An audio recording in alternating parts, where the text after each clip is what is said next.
Greetings and welcome to my YouTube channel. I'm Clint Sabom, Executive Spiritual Coach for friends, Barden practitioners, especially in his first book, Initiation into Hermetics. And if you're interested in more, just visit my website at clintsabom.com.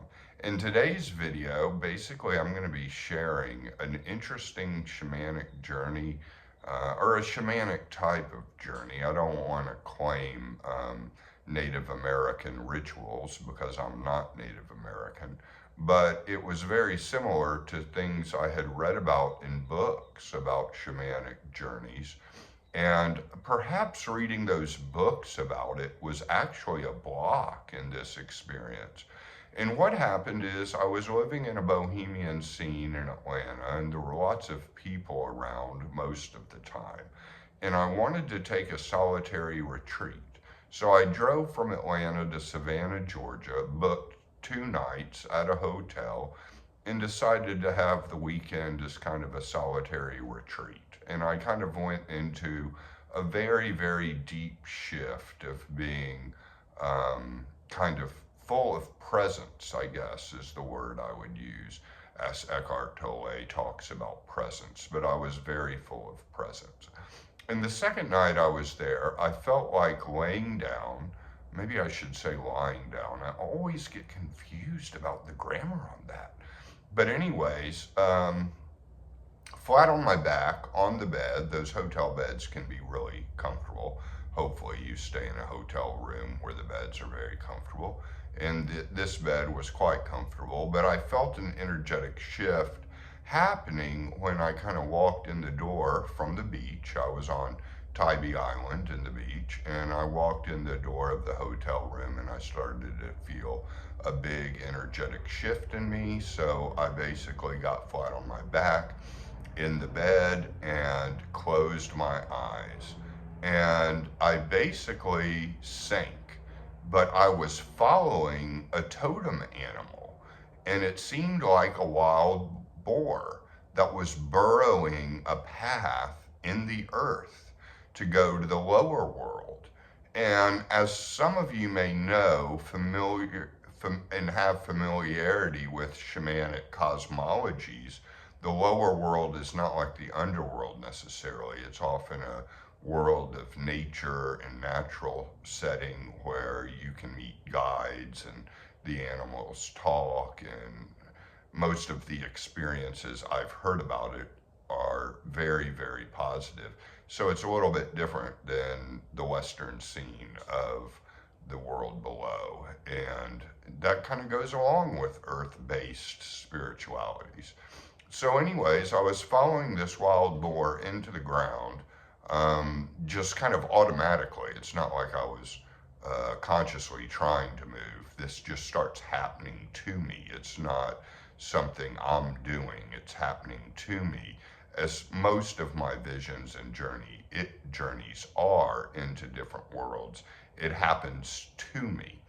And so I was pulled down following this wild boar into the lower world.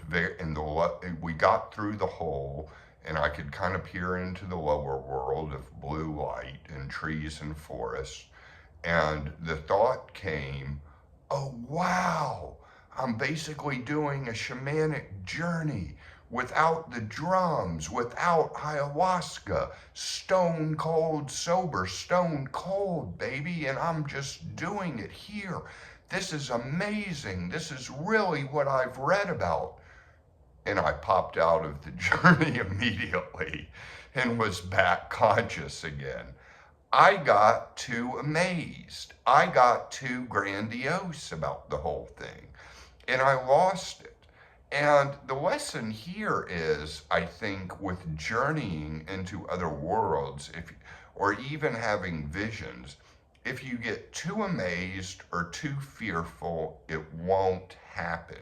And like the psychoanalyst Carl Jung puts it, it's being too inflated or too deflated. And the deflation would be fear of it. The inflation would be being way too amazed and making a huge deal out of it.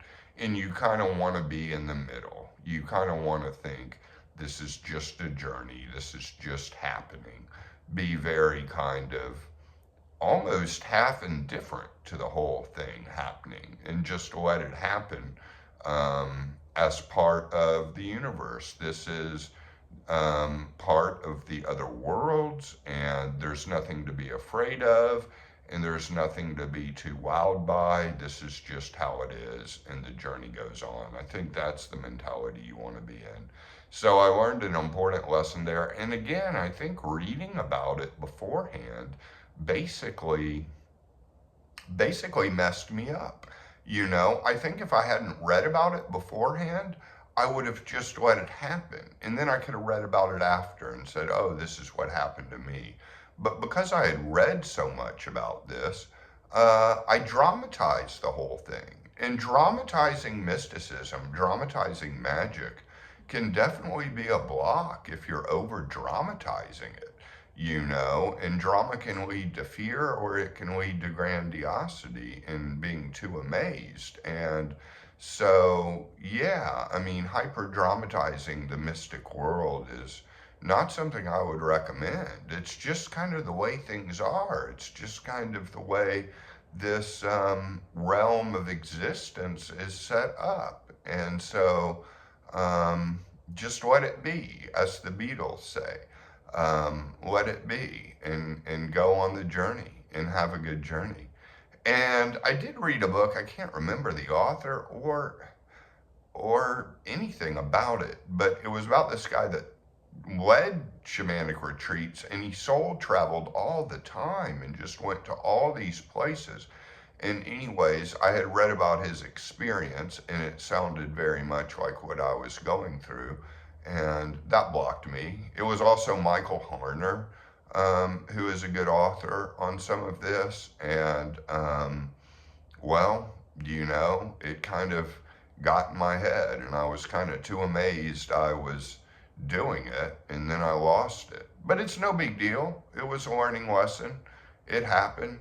It was still kind of cool, even before I got too amazed, to know that that kind of way of journeying is possible, and welcoming into that cosmology of the kind of earth-based spiritualities out there. So that was cool. It was very, very cool.